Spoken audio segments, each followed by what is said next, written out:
Monday, and it's time to talk technology. Luis Alvarez, CEO of the Alvarez Technology Group, right here on Power Talk 1460 and 101 FM. Good morning, Luis. Good morning, Mark. How are you? Doing pretty good. So we have a topic today, kind of back to the future. Samsung with a new take on the flip phone, because they're coming up with a foldable phone. Yeah. This past week, Samsung had their big reveal party where they showed all of their new devices that will be coming out throughout the year. The Samsung S10, which is the next generation of their smartphone, is coming out, and they have several different versions of them. But one of the more exciting things that they came out with was a foldable phone. So some people would think of it as a phone with basically two screens that fold, that hinge in the middle. But what it is, it's like a tablet. So you have a phone. It's kind of a thicker phone. And then the outside part of it, it functions like a regular phone. But if you open it, if you flip it open inside, the screen is smooth across the two sides. And you have a large, almost tablet-sized phone that you can use. And this is something that they've been working on for years and years and years. You can only imagine the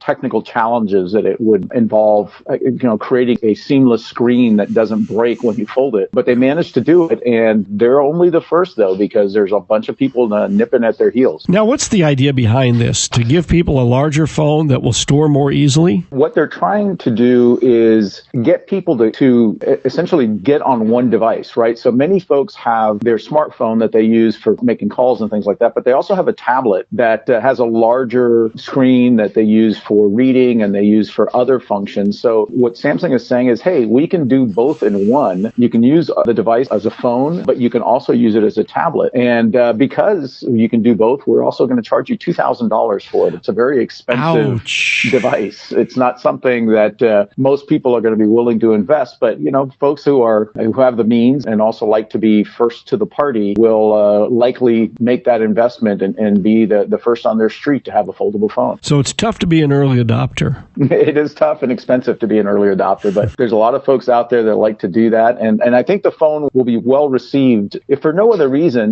people like large form factors when they're doing more intensive things like reading or responding to editing Word documents or Excel spreadsheets, those sorts of things. Those are kind of hard to do on the small screen of your standard smartphone. But like I say, they're not the first ones. They're going to be the first ones, but not the only ones. Apple is coming out with one at some point in the next year. And there's some Chinese companies that have also come out with foldable phones. So when you get one of these foldable phones, is it easier then to put it in your back pocket, or is it still going to be too large for that? It's probably going to be easier to put it in your back pocket because it's going to have the same form factor as a traditional phone, except it'll be a little thicker because, obviously there's two sides to it, but not as thick as you would imagine. It's not going to be like twice the size of a standard or, twice the thickness of a standard smartphone because they've made it thinner by design, putting a lot of the gear instead of on one side of the phone on both sides of the phone so they can make it a little flatter. All right. Sounds interesting. Luis Alvarez, CEO of the Alvarez Technology Group, has been our guest this morning. Reach him at alvareztg.com on the web. At AlvarezTG is the Twitter handle. And Luis, the toll-free number for the I-Team. Give us a call at 866-78-I-Team. That's 866-784-8326.